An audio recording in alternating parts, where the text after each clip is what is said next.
একটা কথা কি জানেন, ছেলেরা বিয়ের পরেও ব্যাচেলার থাকে, আর মেয়েরা মেয়েরা বিয়ের আগেও ব্যাচেলার না, আর বিয়ের পরেও ব্যাচেলার না। কারণ মেয়েরা বিয়ের আগে মায়ের সংসার হাল ধরে, আর বিয়ের পরে বরের সংসার। সো মেয়েরা কখনো ব্যাচেলার লাইফ কাটাতে পারে না। মূল কথায় আসি, আমি আজকে রান্না করছি কাঁঠালের রেসিপি। তো কাঁঠাল পছন্দ কার কার, তো কমেন্টে ভিডিওটি শুরু থেকে লাস্ট পর্যন্ত দেখবেন। গ্রাম থেকে আমার খালামণি বড় একটা কাঁঠাল নিয়ে আসছে। তো এই কাঁঠালটা কাটতে যে আমার তো মাথা ঘুরে গেছে। কাঁঠালটা আমি একা কাটিনি, আমার মা, আমার খালামণি সবাই সাথে মিলে কাঁঠালটা পরিষ্কার করে নিচ্ছি। তো আপনাদের সাথে শেয়ার করলাম কিভাবে কাঁঠালটা কাটতে হয়, কিভাবে কাঁঠালের বিচিটা বের করতে হয় কাঁঠাল থেকে। তো দেখতে পাচ্ছেন সম্পূর্ণ কাঁঠালটা ভালোভাবে পরিষ্কার করে নেওয়া হয়েছে, আর সুন্দরভাবে আমি কাঁঠালটা ধুয়েও নিয়েছি।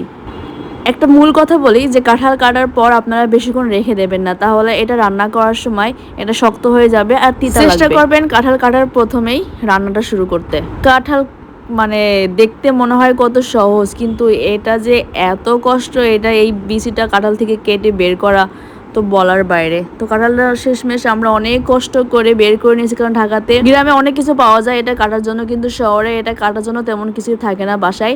তো বাসায় যেটা ছিল সেটা দিয়ে আমরা এটা পরিষ্কার করে ভালোভাবে করে নিয়েছি। এখন আমি রান্না শুরু করব। তো কাঁঠালটা অনেক ছিল, তো আমি প্যানে তেল দিয়ে দিয়েছি, আর এখন এটা সম্পূর্ণ গরুর মাংসের মশলা যা যা ইউজ করবেন সম্পূর্ণটা এখানে দিয়ে দেবেন। আমি সম্পূর্ণ মশলাটা এখানে দিয়ে দিয়েছি, আদা থেকে শুরু করে যাবতীয় রসুন, পেঁয়াজ, মরিচ যা যা লাগবে, ডালচিনি, এলাচ, তেজপাতা, সব মশলাগুলো ভালোভাবে তেলের সাথে কষিয়ে নিতে হবে। তো আমি ছোটো থেকে কাঁঠাল অনেক পছন্দ করি, আর নিজ হাতে রান্না করে খেতে বেশি পছন্দ করি, কারণ আমার মতো রান্না মনে হয় অন্য কেউ পারে কিনা জানি না, বাট আমার রান্না আমার কাছে অনেক ভালো লাগে। এখন দেখতে পাচ্ছেন মশলাটা আমি ভালোভাবে এইদিক ওদিক নাড়াচাড়া করে নিয়েছি। মশলাটা একটু তেল যেই একটু মনে হচ্ছে যে মশলাটা কষা কষা ভাব চলে আসে, তখন আমি কাঁঠালটা সম্পূর্ণটা দিয়ে দিয়েছি।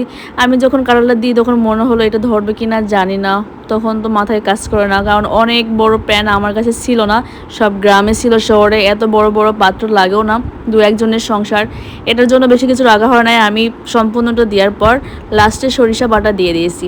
তো আপনারা কাঁঠালের সরিষা অ্যাড করবেন, আর আমি মশলার পানিটা ঝাল যেটা ছিল এটাও দিয়ে দিয়েছি। তো আপনারা এইভাবে রেসিপিটা তৈরি করে খেয়ে দেখবেন, অনেক ভালো লাগবে খেতে।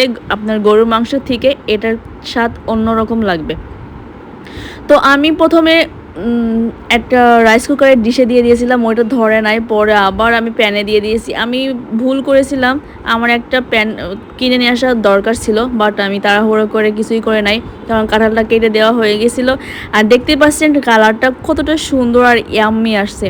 কাঁঠাল আপনারা এইভাবে রেসিপিটা তৈরি করে খেয়ে দেখবেন, একদিন মাংসের থেকে এটা অনেক ভালো লাগবে। আমার কাছে তো অনেক ভালো লাগে।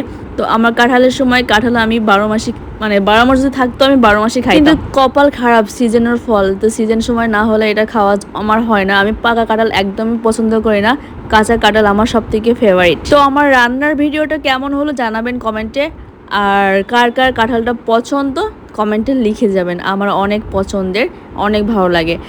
আর আমার ব্লগ ভিডিওটা আজকে এই পর্যন্ত, আর রেসিপিটা কিন্তু কেমন হয়েছে কমেন্ট করতে জন্য ভুলবেন না। আর কে কোথা থেকে ভিডিওটা দেখছেন কমেন্টে জানাবেন। আল্লাহ হাফেজ।